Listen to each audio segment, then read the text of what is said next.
तो आज हम करेंगे magnetic vector potential. So like electrostatic, since we know that curl of electric field is zero because our field is always a diverging nature, so curl of electrostatic field is zero.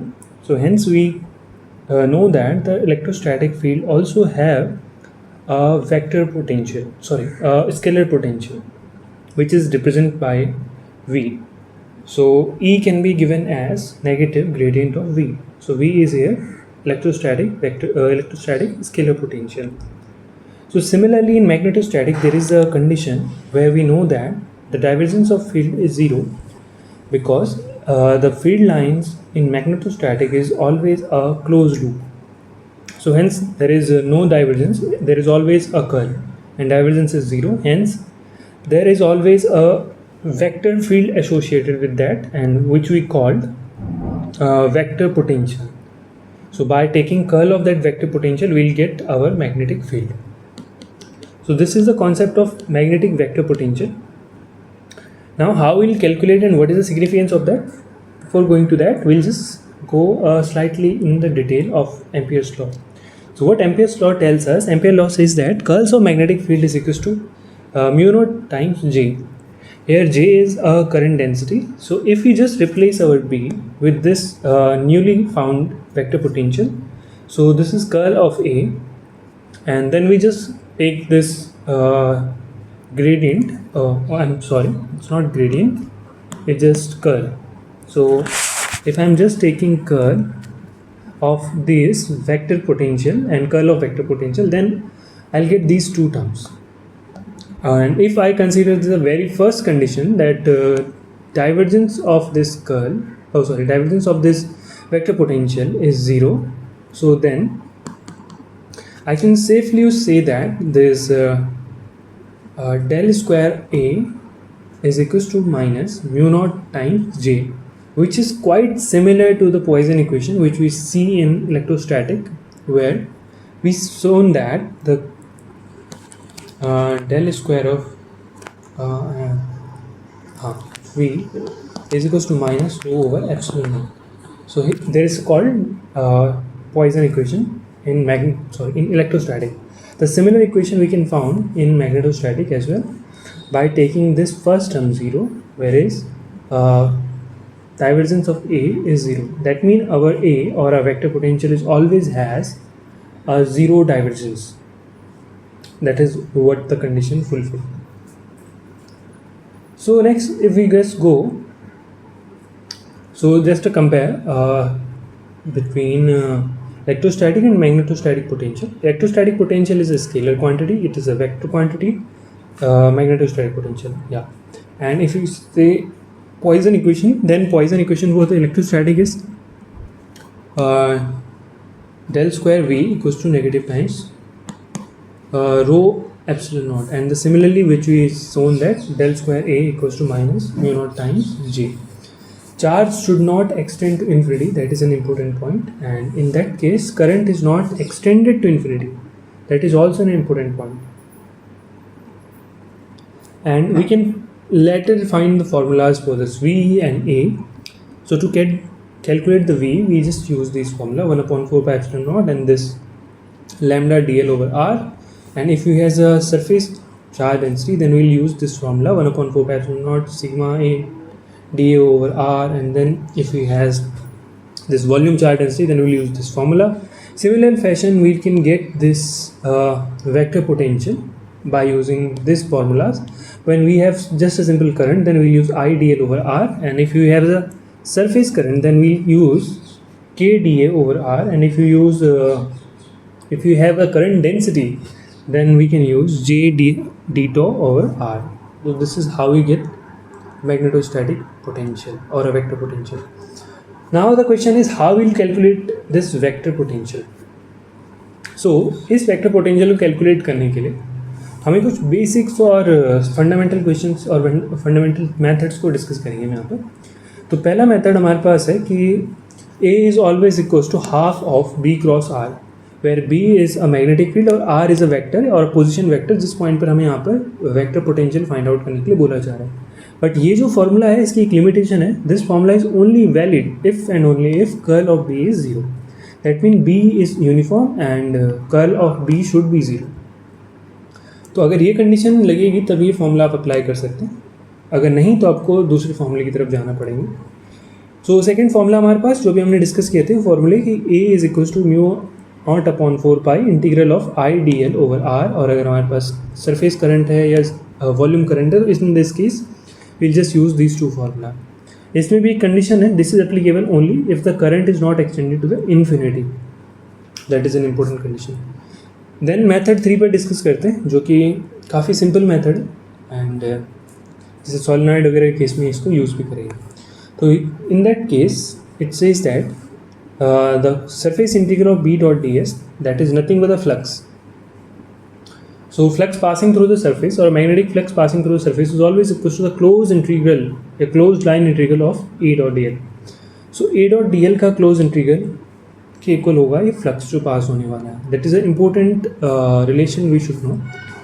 So in case of solenoid ये तभी applicable है जब B और D S जो है एक दूसरे के परपेंडिकुलर है.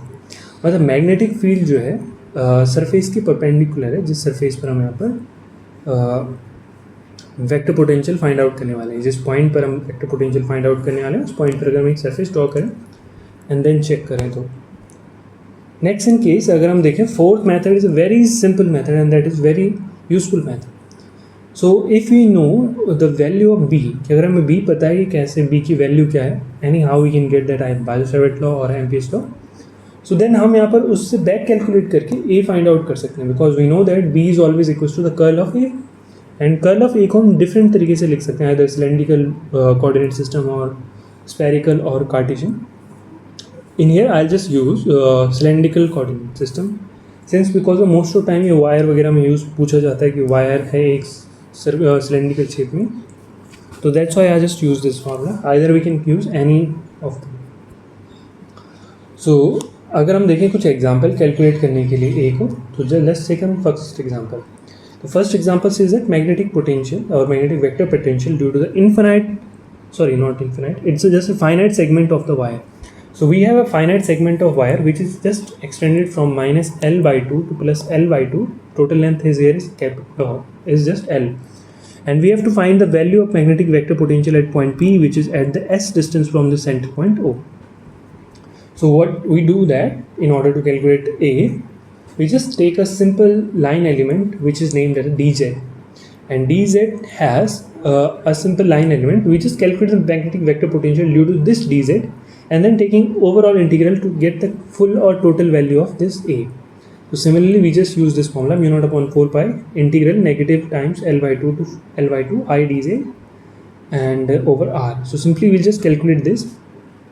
To get the value of R we just use Pythagoras theorem and just use this values. After solving this integral we just find this value. So if we just use this approximation that L must be a very greater than S, then we can simplify the above expression like this. A is equal to mu naught I over 2 pi ln L over S. And z cap is an important thing. Here you know that the vector potential is always in the direction of the current, or either in case sometimes it's in opposite direction, but it must be in along the line of the current, where is the current is flowing in that line, either parallel or anti-parallel. In most of case it is parallel. Next हम बात करेंगे यहाँ पर magnetic vector potential due to the solenoid. So if you have solenoid में हमें पता है current जो है यहाँ पर वो सर्कमफ्रेंशियल डायरेक्शन में फ्लो करती है. दैट मीन करंट की डायरेक्शन में होगी phi cap in terms of cylindrical coordinate system, और मैग्नेटिक फील्ड जो होगा वो जी की डायरेक्शन में होगा. दैट मीन जी एक्सिस के अलॉन्ग होगा. तो इन दिस केस हमें पता है करंट की डायरेक्शन और मैग्नेटिक फील्ड डायरेक्शन एक दूसरे परपेंडिकुलर है, तो हम यहाँ पर सिंपली यहाँ पर मेथड 3 अप्लाई कर सकते हैं.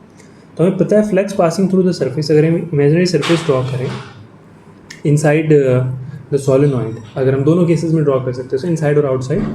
तो इन फर्स्ट केस हमने एक इमेजिनरी सर्फेस ड्रॉ किया इनसाइड द सोलेनॉइड एंड इसका ऑफकोर्स इसकी एरिया हो जाएगा pi s square.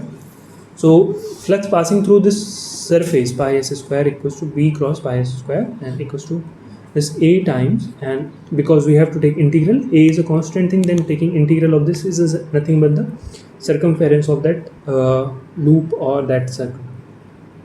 So by using that formula I just simply calculate the value of A. Similarly अगर मेरे को आउटसाइड में यहाँ पर कैलकुलेट करना है तो आउटसाइड में कैलकुलेट करने के लिए मेरे को यहाँ पर flux passing through the surface.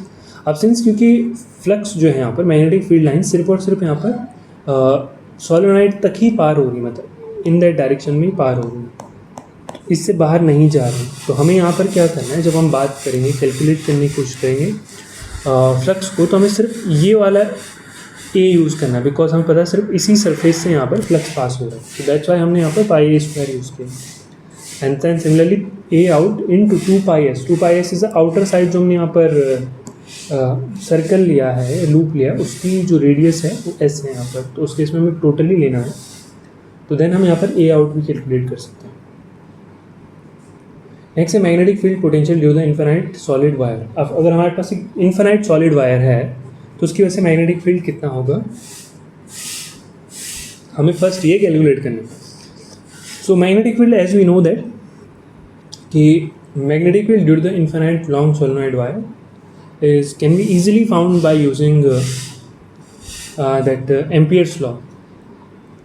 By using that just simple calculation हम इसको find out कर सकते हैं। तो just replace this value, तो B equals to curl of A। curl of A अगर हम cylindrical coordinate system यूज़ करें तो हम इस तरह से लिख सकते हैं curl of A को। और हमें अब पता है यहाँ पर कि अगर मैं इसको सॉल्व करूँ तो जो मेरा यहाँ पर A होने वाला है, A हमेशा I की डायरेक्शन में लाई करेगा, जहाँ I यहाँ पर होगा। तो अगर आई इस केस में देखो मैं आई की डायरेक्शन है जी कैप, तो यहाँ पर दैट मीन ए जो होने वाला है वो भी जी कैप की डायरेक्शन में होगा। So A always has, in that case A has just one component, this is A z j cap. That mean ये टर्म और ये टर्म जीरो हो जाएगा, सिंपली ये टर्म सर्वाइव करेगा। और अगर मैं इसको सॉल्व करूँ जस्ट फॉर द फाई, तो मेरे पास यहाँ पर आ जाएगा कि और भी टर्म आ सकता है, बट मैं जस्ट फाई के लिए देख रहा हूँ क्योंकि मेरे को कंपेयर करना है इसके साथ। बी का भी केवल एक ही कंपोनेंट हुआ है 5। तो अगर मैं 5 के टर्म में देखूँ और कंपेयर करूँ इसको, तो B phi cap equals to del A z over del x phi cap. So इस तरह से मैं यहाँ पर इनको कंपेयर कर सकता हूँ, तो मेरे पास सिंपली रिलेशन आ जाएगा और इसकी मदद से मैं ए को बैक कैलकुलेट कर सकता हूँ। सो अब अगर मैं इन और आउट के केस में बात करूँ कि वायर के अंदर और वायर के बाहर कितना है, तो B in is equals to mu naught I s over 2π A square. और अगर हम ए देखें तो हमें कुछ नहीं करना, इसका इंटीग्रल करना है with respect to S. S के रिस्पेक्ट में इंटीग्रल बड़ी इजीली हम कर सकते हैं। एंड देन हम यहाँ पर बाउंड्री कंडीशन अप्लाई कर सकते हैं विच सेज दैट कि at surface S equals to A Z equals to 0। So by using that boundary condition हम सी की वैल्यू यूज़ कर सकते हैं, फाइंड कर सकते हैं और उसको बैक सब्स्टिट्यूट कर सकते हैं। सिमिलर फैशन में हम बी आउट भी कैलकुलेट कर सकते हैं, आउटसाइड में कितना यहाँ पर मैग्नेटिक फील्ड है। और by using that calculation we just calculate AZ again, and AZ is our A, क्योंकि A का सिर्फ एक ही कंपोनेंट Z की डायरेक्शन में। नेक्स्ट हम बात करते हैं magnetic field due to the infinite plane conductor. अगर हमारे पास एक इन्फिनाइट प्लेन कंडक्टर है तो उसकी वजह से मैग्नेटिक फील्ड कितना होगा। एंड मैग्नेटिक फील्ड से बेटर हमें यहाँ पर बोलना चाहिए magnetic vector potential, not field.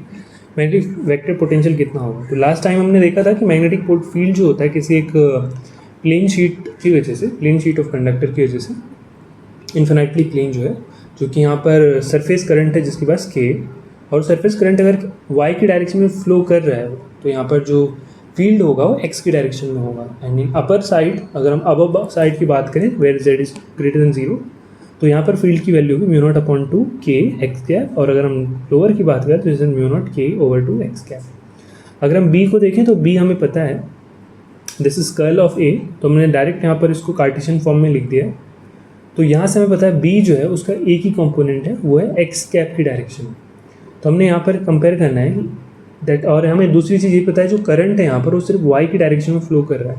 That mean A x और ए जेड वाले टर्म जीरो हो जाएंगे एंड सिर्फ ए वाई वाला टर्म जो है नॉन जीरो रहेगा। तो अगर हम यहाँ पर कैलकुलेट करें और बाद में यहाँ पर इक्वेट करें इन दोनों को, तो हमें पता है कि बी का केवल एक्स कॉम्पोनेंट है, और यहाँ से भी अगर हम एक्स कॉम्पोनेंट सेलेक्ट करें तो हमारे केस में क्या हो जाएगा, इन दिस केस हमारे पास जो हो जाएगा P equals to minus del A Y over del Z. And अगर हम डेल ए वाई में से ए वाई फाइंड करना चाहें तो हमें कुछ नहीं करना, इंटीग्रेट करना है इसको विद रिस्पेक्ट टू जेड।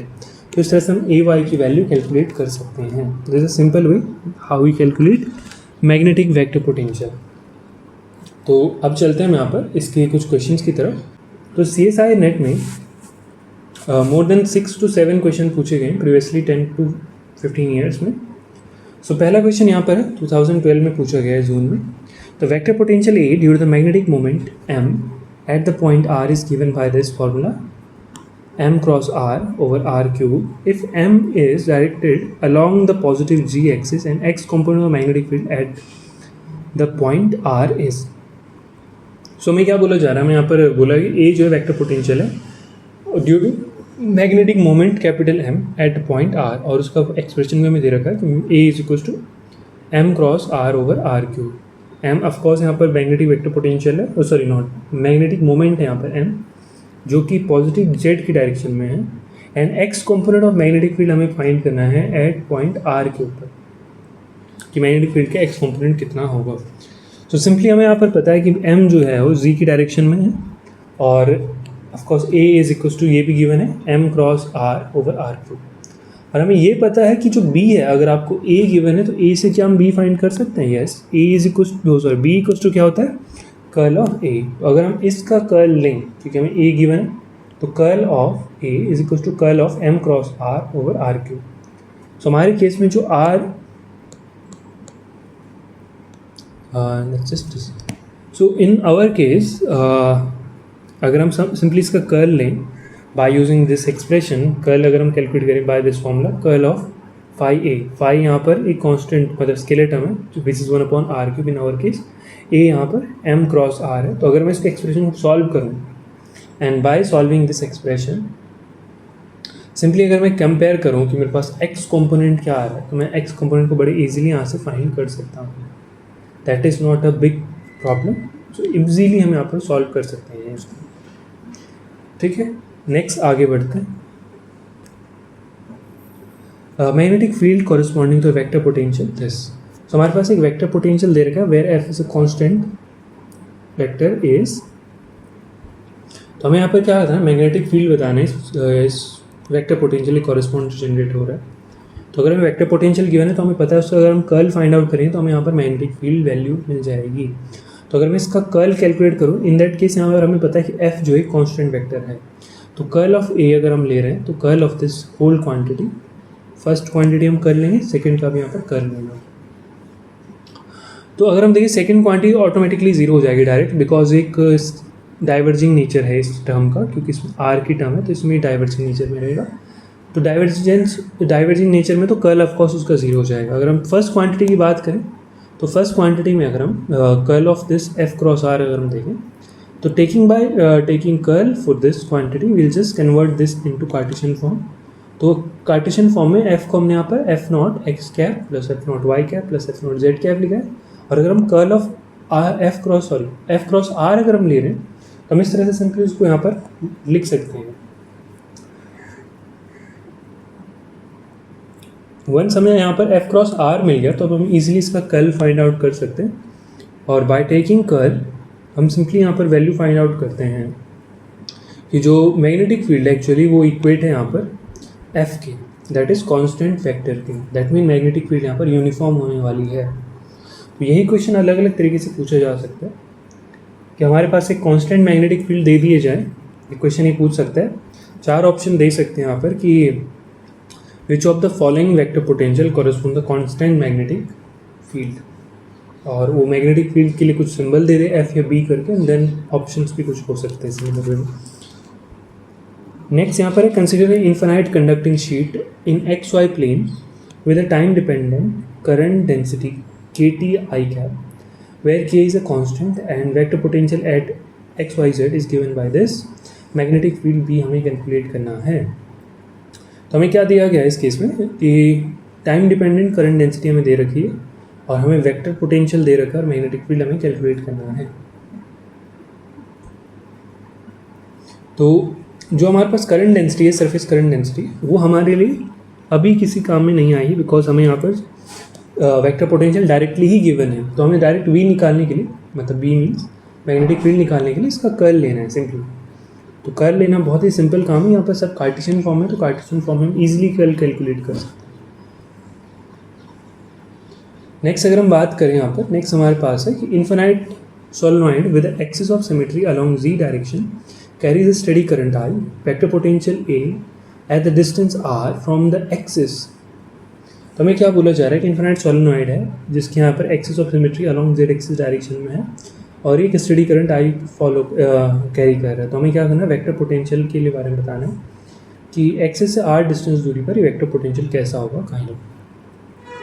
तो लास्ट टाइम हमने देखा था कि वेक्टर पोटेंशियल अगर हम सोलेनॉइड के केस में कैलकुलेट कर रहे हैं तो हमने एक सिंपल एक्सप्रेशन का यूज़ किया था ये कि flux passing through the surface which B equal to close integral A cross D L.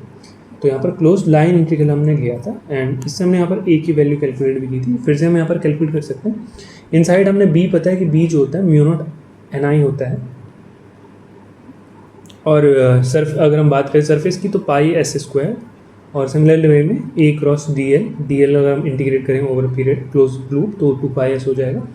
इस तरह से हम ए कैलकुलेट कर सकते हैं इनसाइड. तो इनसाइड हम देख रहे हैं ए जो है वो एस के यहाँ पर प्रोपोर्शनल है. मतलब दैट मीन जैसे से एस बढ़ेगा, जैसे आप नियर अगर आप लूप के अंदर हैं मतलब सोलेनॉइड के अंदर है तो जितना आप यहाँ पर क्लोज टू सरफेस जाने की कोशिश करेंगे तो उतना ही आपकी ए की वैल्यू बढ़ेगी, मैग्नेटिक पोटेंशियल बढ़ेगा, मैग्नेटिक वेक्टर पोटेंशियल बढ़ेगा. एंड जैसे ही आप आउटसाइड में देखो, आउटसाइड के केस में आप देखो यहाँ पर जो वैल्यू आ रही है वो इन्वर्सली प्रोपोर्शनल टू एस आ रही है. दैट मीन जितना आप यहाँ पर बाहर जाओगे, जैसे लूप से आप सोलेनॉइड से बाहर जाओगे तो इन्वर्सली प्रोपोर्शनल यहाँ पर चेंज होने लगेगा by with respect to S के इन्वर्सली प्रोपोर्शनल.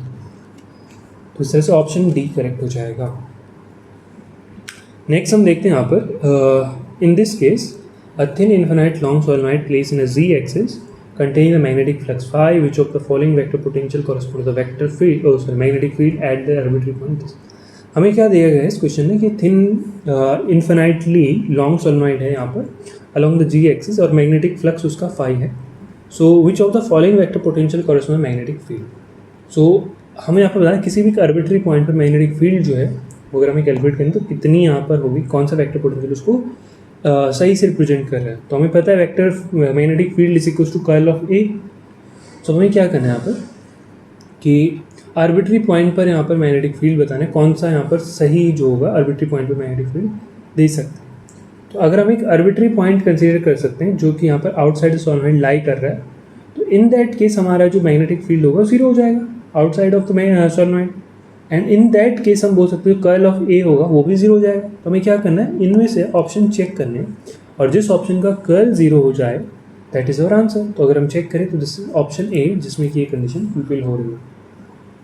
नेक्स्ट हम बात करते हैं अगले क्वेश्चन में. Given a uniform magnetic field B is B naught K cap, P naught is a constant, the possible choice of the magnetic vector potential is. तो similar इस question में भी हमें कुछ नहीं करना, सेम फॉर्मूला अप्लाई करना है कि B is equal to curl of A. B हमें दे रखा है तो हमें ए फाइंड आउट करना है. तो फिर से हम यहाँ पर बैक कैलकुलेट कर सकते हैं बाय टेकिंग द कर्ल.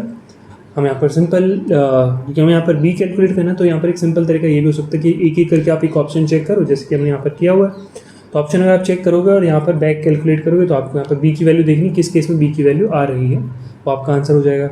या आप एक कर सकते हो कि कर्ल ऑफ दिस ले सकते हो एंड देन उससे बैक कैलकुलेट कर सकते हो. That is not a good idea क्योंकि यहाँ पर हमें करंट की डायरेक्शन नहीं पता. ये फॉर्मूला वो वाले तरीके में जिसे हम डिस्कस करते हैं कि अगर हमारे पास आई की डायरेक्शन पता है और बी पता है तो हम यहाँ पर इसकी मदद से पता कर सकते थे कि ए एक्स के कौन से कंपोनेंट 0 है एंड देन उसकी मदद से अगर मतलब ये वाली कंडीशन की वजह से देन हम फिर बैक कैलकुलेट कर सकते हैं ए को. बट इस केस में हमें ऐसा नहीं करना. इस केस में हमें यहाँ पर 4 ऑप्शन दिए, चारों को एक एक करके चेक करना है कि किस पर हमें यहाँ पर बी की वैल्यू मिल रही है.